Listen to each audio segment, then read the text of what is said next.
চোখের জলে। দ্বিজ দাসের এই 12টা গুচাও মায়া মমতা, দয়াল বলে মালেক চান বলে আমারে কাঁদিবারে দাও ক্ষমতা, আমি কেঁদে তোমার গুণ গাই। ও দয়াল দীনবন্ধু, তুমি ছাড়া আর আমার কেহ নাই, কেহ নাই।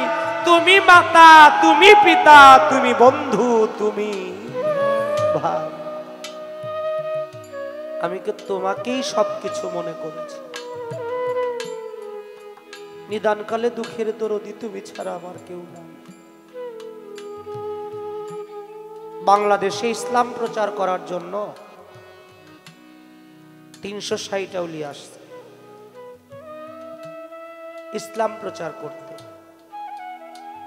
তাদের মধ্য থেকে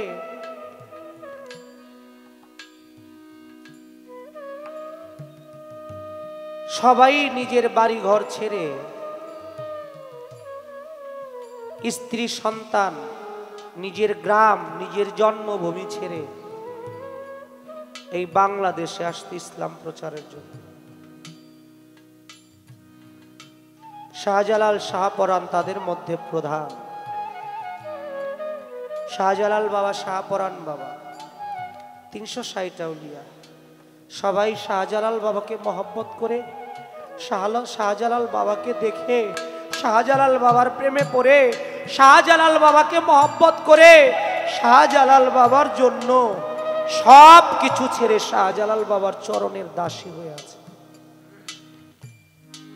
সবাইকে সবাই ভালোবাসে, কিন্তু আমার মালিক চান, আমার লঙ্গর চান বাংলাদেশে এসে আমার আলেপ চানকে পেল। আমার আলেপ চান ভালোবেসে লঙ্গর চানকে বাংলাদেশ থেকে একটা দেশ পাড়ি দিয়ে গেছে।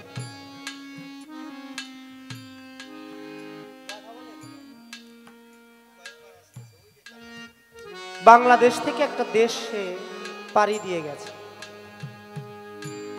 এর জন্য ভালোবাসার ব্যাখ্যা দিতে গিয়ে মাওলানা জালালউদ্দিন রুমি বলেছে, তোমরা বলো ভালোবাসা ভালোবাসা, তোমরা কি জানো ভালোবাসার ভাব অর্থ কি? এর ভাব অর্থটা কি তোমরা কি জানো? ভালোবাসা এই শব্দের ভাব অর্থ হচ্ছে ইচ্ছার বলিদান দেওয়া। তোমার যত ইচ্ছা, তুমি যাকে ভালোবাসবে তার জন্য তোমার ইচ্ছাটাকে আর ইচ্ছার জায়গায় রাখতে পারবে না। তুমি তোমার ভালোবাসার মানুষটার জন্য তোমার যত ইচ্ছা সব বলিদান দিয়ে তুমি তোমার মালিক চানকে যদি ভালোবাসতে পারো, তবে তোমার ভালোবাসা হবে। তাই সাধক বলেছে, ভালোবাসা করবি যদি আগে দেহবাসা লও সাজা। এই দেহবাসাটা যার ভালো না, তার ভালোবাসাটাও ভালো না। একান্ত ভাবে শাহপরাণ বাবাকে শাহজালাল বাবা ভালোবাসতেন।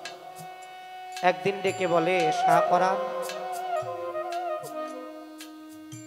তাকে তার গুরু ভাইরা, তার পীর ভাইরা বলতেছে, ভাই আমরাও শাহজালাল বাবার সাথে আসছি, তুমিও আসছো, কিন্তু তোমারে বেশি বেশি দয়াল ভালোবাসে, আমাদেরকে ভালোবাসে। তরিকতের মধ্যে হিংসা অহংকার থাকলে তাকে তরিকতের সেবা বলে না। তাদের মধ্যে কোনো হিংসা অহংকার নাই। শাহজালাল বাবার কাছে গিয়ে বলতেছে, আপনি শাহপরাণকে ভালোবাসেন, আমাদেরকে ভালোবাসতে পারেন না?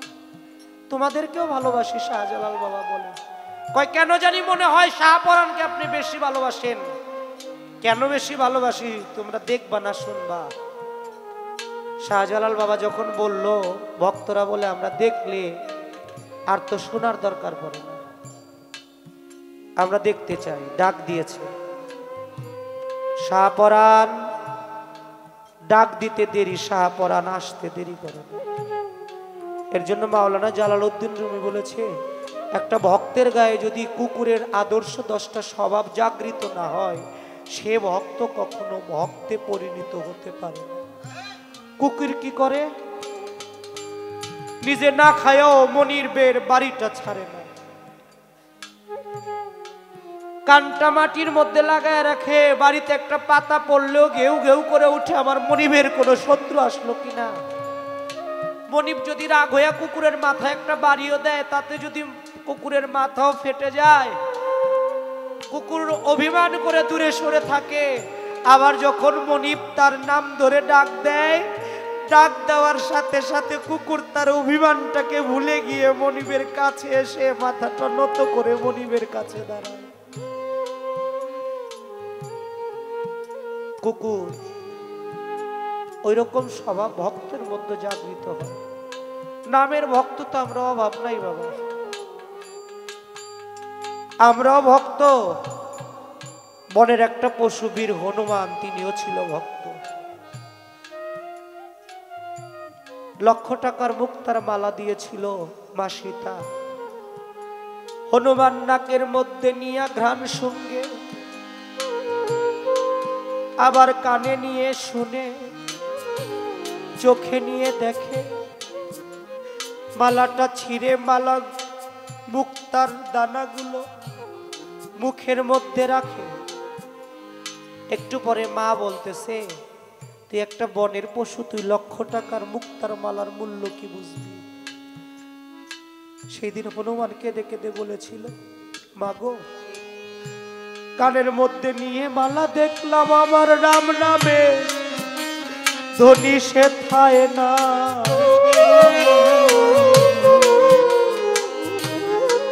নাকে নিয়ে শুনলাম মালা, দেখলাম রাম নামের কোনো ঘ্রাণ নাই। চোখে নিয়ে দেখলাম মালা, আমার রামের ছবি দেখা যায় না মালারও ভিতরে। মুখে নিয়ে চাবাইয়া দেখলাম রাম নামের সাথে নাই। এই মুক্তার মালারও ভিতরে মালাতে হবে না আনন্দ, মালাতে হবে আনন্দ। বাবা, এই মালাতে আনন্দ হবে না, এর জন্য আমি মালাটা ছিঁড়ে ফেলেছি। বলিস কি, বেশি ভক্ত দেখাস, বেশি ভক্ত হয়ে গেছিস? কোথায় রেখেছিস তোর গুরুকে? টান দিয়ে বুকটা ছিঁড়ে সেই দিন দেখিয়েছিল রাম সীতার যুগল মূর্তি। আমরাও নামের ভক্ত। গুরু যদি বলে দাঁড়িয়ে থাকো, গুরুকে উল্টা বলি, বাজান আমার একটু কাজ আছে, আপনি যদি বলতেন। গুরু আর না বলে পারে না, কারণ আমার মালিক চান তো জানে সংসারের জ্বালা যাতনাটা কেমন। তদ্রূপ শাহজালাল বাবা শাহপরানকে যখন ডাক দিয়েছে, শাহপরান কাছে এসে দাঁড়িয়েছে, মাথাটা নিচু করে হাত দুইটা জোর করে দাঁড়িয়ে আছে। বলতেছে, পরান, আমি তোকে হুকুম করলাম। কি হুকুম বাবা? শাহজালাল বাবার দরবারে দু একজন গেছেন না? সেখানে বড় বড় দুইটা ডেগ আছে। একটা ডেগের মধ্যে তবরক হবে, তেল দিয়েছে, আগুনে তেলগুলো টকবক করে ফুটতেছে। আর শাহজালাল বাবা শাহপরানকে হুকুম দিল, ও পরান, আমি তোকে হুকুম করলাম এই মুহূর্তে এই কড়াইয়ের মধ্যে ঝাঁপ দে। হুকুম দিতে দেরি, শাহপরান ঝাঁপ দিতে দেরি করে নাই, একটা বরের জন্য চিন্তা করে নাই। আমার মুর্শিদ, আমার শাহজালাল, আমার মালিক চান আমাকে হুকুম দিল গরম তেলে ঝাঁপ দিতে, আমি বাঁচবো কি মরবো, একটা বারের জন্য চিন্তা করে নাই। চিন্তা না করে যখন ঝাঁপ দিয়েছে, তার একটা পশমও পুড়ে না। বাবারা কি বিরক্ত হন আমার কথা? একটা পশমও পুড়ে না। ডাক দিছে, পরান উঠে আয়। উঠে আসছে, তাদের ভাইদেরকে বলতেছে, বাকি ভক্তদেরকে বলতেছে, তোমরা বুঝতে পারছো আমি কেন এত পরানকে ভালোবাসি? তোমরা তো গুরু ভাই, আপন ভাই মইরা গেলে রে ভাই হয় সম্পদের ভাগী। তরিকার ভাই যারা, তারা তোমরা নিদানে কালের সাথী। তরিকার ভাই গলার মালা, তরিকার ভাই গলার মালা রে। কোথায় আবার তরিকার ভাই একবার আইরে বুকে আয় তোরে বুকে লইলে দুইজনের মাঝে মালেক চাঁদের ছবি সামনে পইরা যায় রে ভাই আইরে একবার সঙ্গ করি একবার সঙ্গ করি আমার মালেক চাঁদের সাথে মেরাজ করি আইরে ভাই সঙ্গ করি আমার সাথে মেরাজ করি আইরে ভাই সঙ্গ করি আহা কান্নাকাটির একটা রোল পড়ে গেল খাজা আমার শাহপরাণ বাবাকে ডাক দিয়ে শাহজালাল বাবা বলে পরাণ চোখ দুটা বন্ধ করে সামনের দিকে লক্ষ্য কর তাকায় দেখ কি দেখোস খোলা চোখে যা দেখা যায় চোখ বন্ধ করলে তার চাইতেও বেশি কিছু দেখা যায় আপনি এখানে বসে খোলা চোখে আমার মালেক চাঁদের ছবিটা দেখবেন না চোখ দুটা বন্ধ করলে আমার মালেক চাঁদের চেহারাটা সামনে চলে আসবে বাবা এভাবে কয় সামনের দিকে দেখ কি দেখোস কয় আমি আমার শাহজালাল বাবাকে দেখি ডানে দেখ কি দেখোস কয় শাহজালাল বামে দেখ কি দেখোস কয় শাহজালাল পিছনে দেখ কি দেখোস কয় শাহজালাল নিচে দেখ কি দেখোস কয় শাহজালাল উপরে দেখ কি দেখোস কয় শাহজালাল সব দিকেই আমি আমার শাহজালাল আমার বান্ধবকে ছাড়া যেদিকেই ঘুরাই আঁকি ওই দিকেই বান্ধব আমি তোমার ছবি দেখি বলতেছে এবার একটু নিজের দিকে তাকায় দেখতো নিজের দিকে তাকায় দেখে শাহপরাণ বাবার চেহারাটাও শাহজালাল বাবার চেহারা হয়ে গেছে বলতেছে শাহপরাণ আমি নিজেই তো শাহজালাল হয়ে গেছি ডাক দিয়ে বলতেছে শাহপরাণ কেউ যদি ভক্তের কায়াটা ছেড়ে তার গুরুর সাথে মিশে যায় তাহলে তার আর জগতে থাকার কোনো প্রয়োজন হয় না আমি তোকে বিদায় দিয়ে দিলাম হাতে একটা লাঠি একটা আশা মোবারক ছুঁড়ে মেরেছে 6.5 মাইল দূরে গিয়ে একটা পাহাড়ে পড়েছে আর বলতেছে পরাণ যেখানে আমার হাতের এই আশা পড়েছে ওইখানেই তোর অন্তিম সজ্জা হবে ওইখানেই তোর বাজার হবে শেষ মিনতি স্বরূপ শাহপরাণ বাবা ডেকে ডেকে বলেছিল বান্ধব তোমার কাছে শেষ মিনতি আমি আর কিছু চাই না আমার শেষের মিনতিটুকু তুমি শুনবে আমার জীবনে যাইবা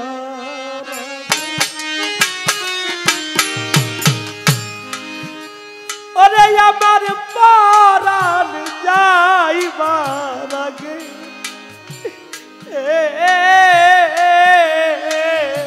হরে প্রাণ সখী গো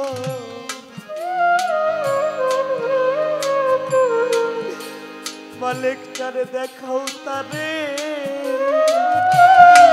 আরে তারে দেখার আসে আরে তারে দেখার আসে তার রইয়াছে জলাশয় আবার জলাশয়ে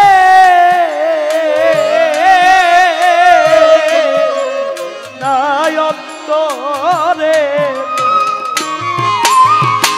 দেখাও তারে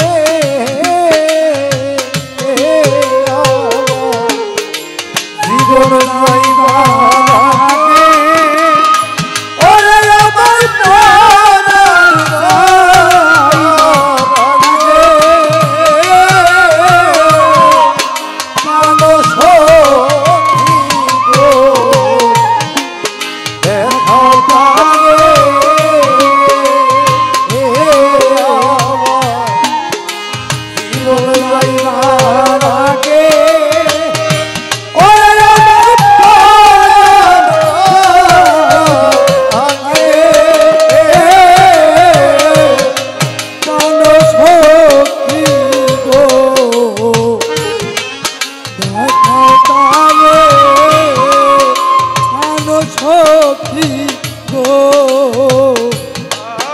দেখাও তারে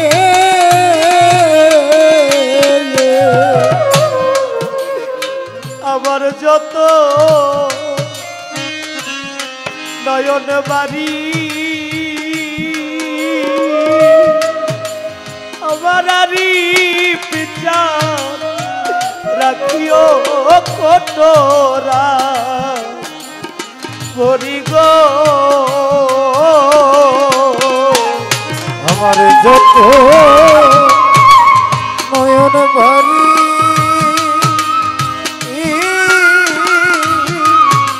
রাখিও কঠোরা হরি গো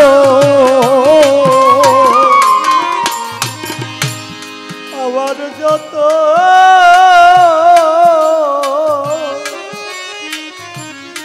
নয়ন বাড়ি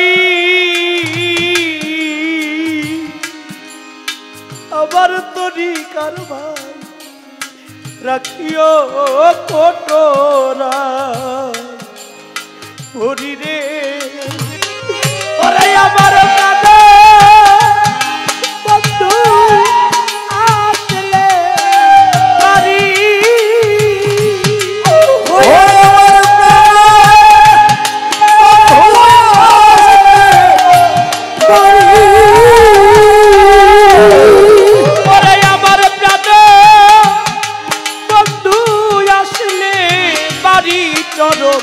দোয়ায়ো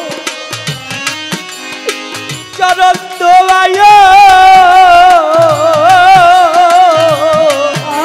ওই নয়নের জলে গো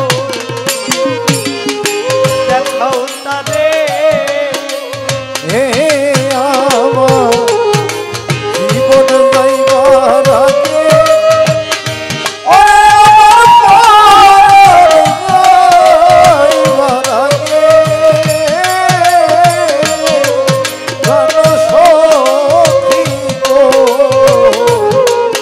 দেখাও তারে একবার দেখাও তারে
তারে না দেখিয়া যদি মরি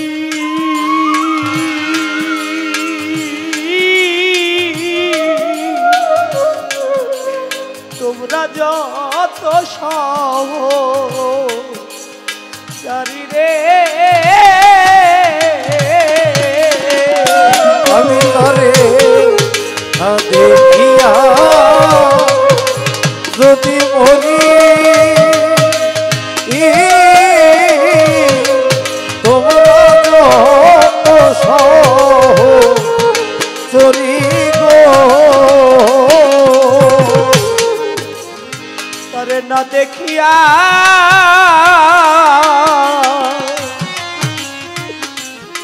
যদি মরি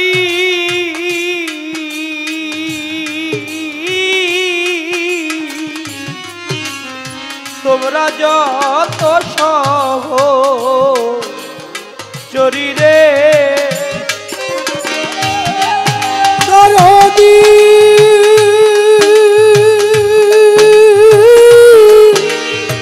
ও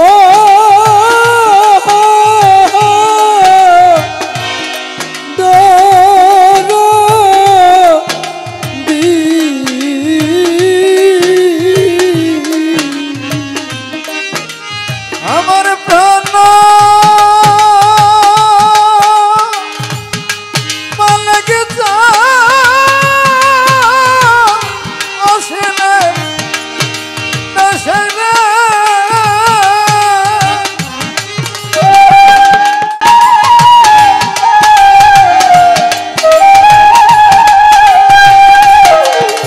আমার প্রাণ বন্ধু আসলে করে রাখিও বন্ধু ও রোয়া সায়তে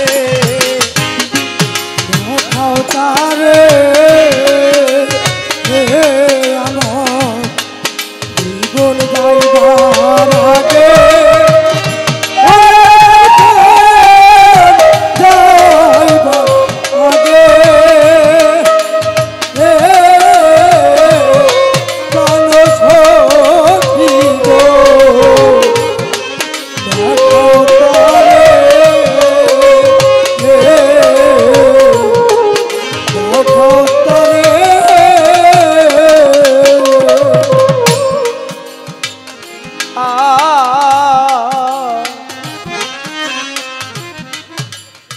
আমি মরলে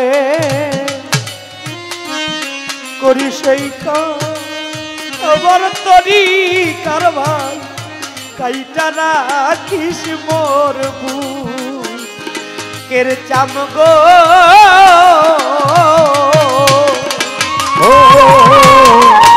আমি মরলে করি সেই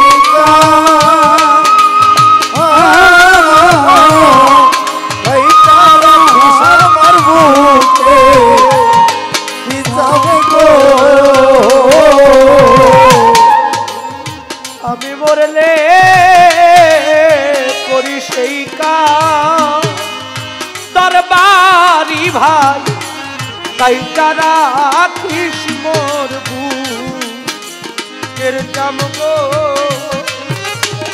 আমার প্রাণ বন্ধু আসলে দেশে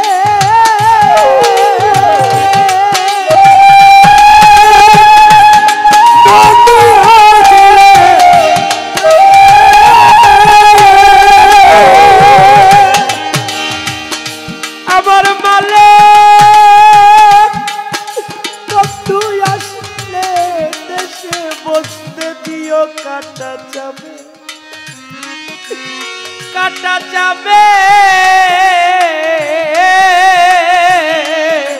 রয়ু পরে গো দেখাও তারে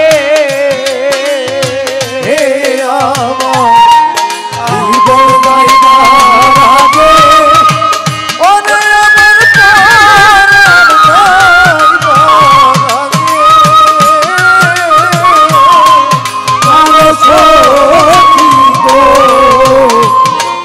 দেখাও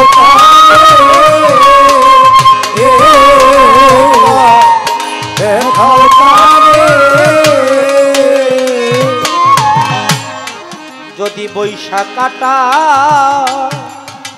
জামের পরে আমার আলেপ তার দাসের কথা মনে করে গো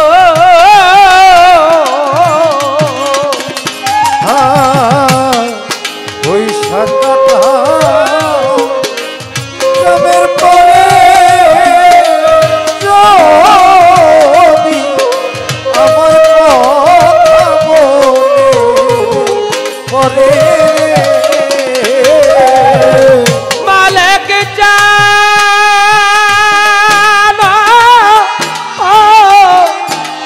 নিদান কাল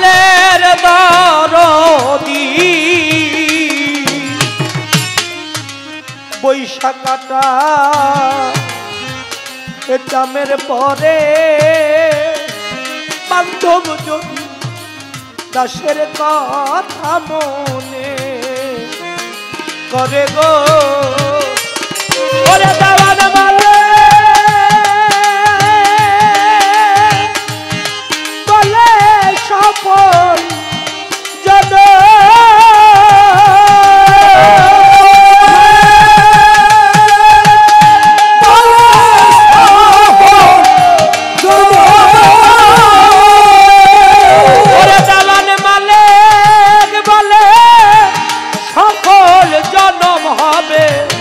এই সংসারে আমার এই সংসারে প্রাণ সখী গো দেখো তারে জীবন যাইবার আগে ওরে আমার প্রাণের আগে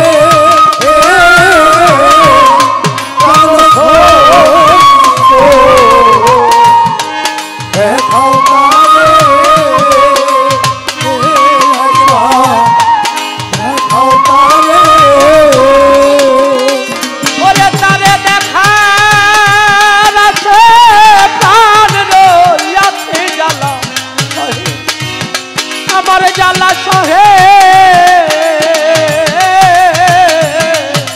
নয়ন্তরে গো দেখাও তারে আমার এ জীবন যাইবার আগে আরিব জান আমার পরাণ যাইবার আগে